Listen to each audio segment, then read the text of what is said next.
Oil. From the fuel in our cars, to the plastic protecting our goods, to fertilizers growing our food. Oil powers modern life. Wars have been fought over it. Economic and political fortunes are tied to it. We are now running out of gas and oil. We need a strong U.S. energy industry to energy independence. The American energy revolution, that's what it is. So when American companies pioneered hydraulic fracturing in the 1990s, or fracking as it's commonly known, the U.S. was more able to take its energy future into its own hands. The amount of energy that the U.S. has been able to produce as a result of it has been the most oil and gas increment of new energy that any nation has brought in the whole history of energy. This new supply remade the global energy market in America's favor. It made a lot of money and kept gas prices down. But is it actually a house of cards ready to topple? The scale of the losses has been immense. I mean, tens, hundreds of billions of dollars. And the industry has an absolute ton of debt. So is fracking the revolution it's made out to be? Or is it a bubble waiting to pop? And perhaps most importantly, how might that bubble bursting impact your bottom line? This is Think Again, with me, Andrew Stern, where I take you every step of the way as I dig into compelling, complex, or controversial topics that make us wonder, do we need to think again? So my interest in this story began with an op-ed I read in the New York Times in September of 2018 titled "The Next Financial Crisis Lurks Underground." Its author, Bethany McLean, wrote the book on the Enron collapse, The Smartest Guys in the Room. It went on to become an Oscar-nominated documentary film. So when she says there's a financial bubble looming in the energy sector, I listen. Because energy touches everything in our lives. Our food supply, our retirements, gas prices. You don't have to work for an oil or gas company to be invested in their future. Up until reading McLean's article, it seemed to me the sector was booming. People were getting rich, so the economics must be rosy, right? So I put the story in my back pocket. But in November of 2019, Chesapeake Energy, once one of the biggest fracking companies, issued a dire warning. Its massive debt load, combined with low oil prices, raised substantial doubt about its ability to continue as a going concern. Essentially, they could go bankrupt and soon. Around the same time, two pioneers of fracking, Mark Papa of EOG Resources and Scott Sheffield of Pioneer Natural Resources, publicly expressed grave doubts about the health of the sector. It seemed like the right time to go talk to Bethany myself. I hopped the flight to the Windy City to interview her, and as it turns out, hang out with her dogs at her home. I think the biggest thing people think of when they think of fracking is the environment, right? And that's true. It's a real worry. I don't think that's wrong, but I don't think that people understand that fracking is economically very insecure too, that it's not this phenomenally profitable business. It actually is quite dependent on continued infusions of cash from Wall Street. There are two reasons that they need a ton of capital. One is obvious and one is a little more complicated. So the obvious one is just it costs a lot of money to drill a well. But the second less obvious reason is that the decline rates on these wells are really, really steep. So a conventional vertical well will keep producing oil and gas after you've found it.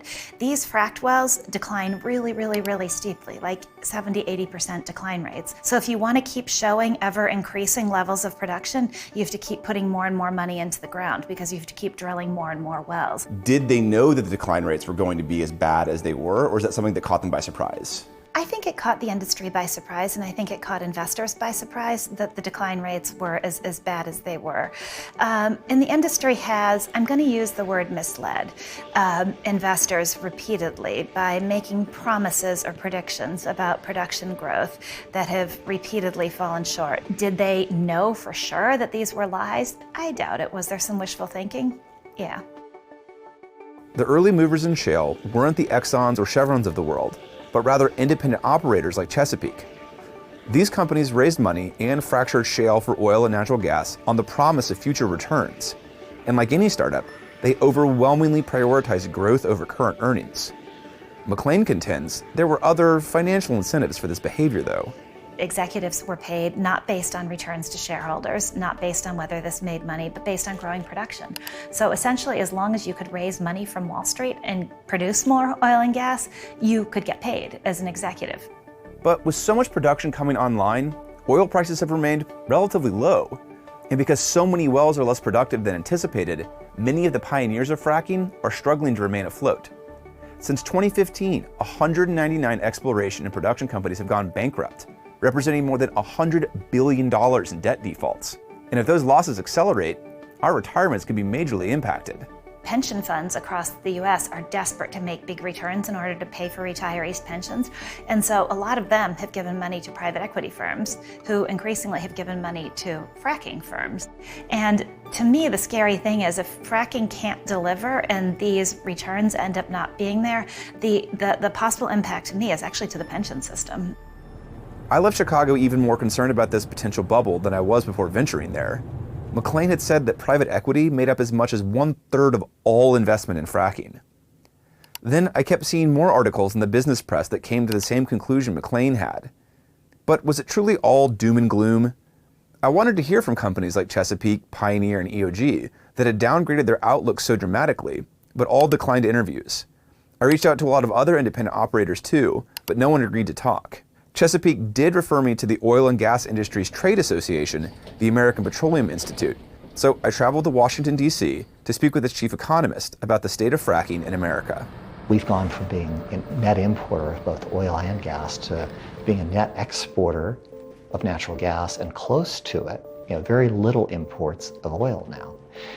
It's remarkable that for the first time in 60 years, as of September, by API's estimates, that the U.S. is a net exporter of total energy. One of the, I would say, kind of drawbacks that has been brought to my attention through some of the research is that the decline rate or the half-life of these wells is significantly shorter than a conventional well, right? It is true that in the first 3 years, you can get 80% decline, right? But what isn't commonly known is that what's left after that is quite flat and extended in life. He's not wrong there, and the total production of the sector has kept gas prices stable and made the U.S. less reliant on imports, which is a net positive. And much of the drilling and extraction growth happened in economically depressed regions. Think through the dot-com bubble or anything else where you've had nascent firms that rush in, they get capital. And the business model for a lot of these was prove it works, sell it to somebody else, or sell parts of it to somebody else and continue to move on to the next thing. And a decade into this, it's a normal maturation of the marketplace. You see bigger companies finding a way to learn this and potentially internationalize it. That's one dynamic that's important here. He's saying major players like Exxon and Chevron learned the lessons Chesapeake and others had to teach, and have since made major but disciplined moves into the space with more positive results. But in the weeks following this interview, Chevron said it would write down the value of its fracking business by as much as $5 billion, and said that division might not be profitable soon. Royal Dutch Shell took a roughly $2 billion loss too. Slowing off of these phenomenally high levels is actually not a bad thing. It's a normal part of the cycle. Will there be some bad debt along the way? There may be, but it's not the equivalent of a housing bubble by any means. As the industry is continuing to grow, again, at record levels for production, that production growth has continued. So that is the first order thing that investors look for as a sign of success. So at this point, it's not a bad news story, it's just an evolution story, I think, from an industry standpoint. There's no question shale fracking has remade the American energy industry. But as I was surprised to learn, the long-term economics of it aren't the slam dunk I assumed. And if they don't actually work, the fallout could be massive. Fracking is actually one of the most pivotal and important questions facing us. And I wish people were talking about it more because we're counting on it to do all sorts of things, whether it's the Trump administration talking about freedom molecules, whether it's this idea that America doesn't have to worry about shortages of oil and natural gas anymore, that that's a problem from the past and not for the future, whether it's our pension plans counting on the returns from investing in fracking. What if none of that turns out to be true? These are really big, important questions.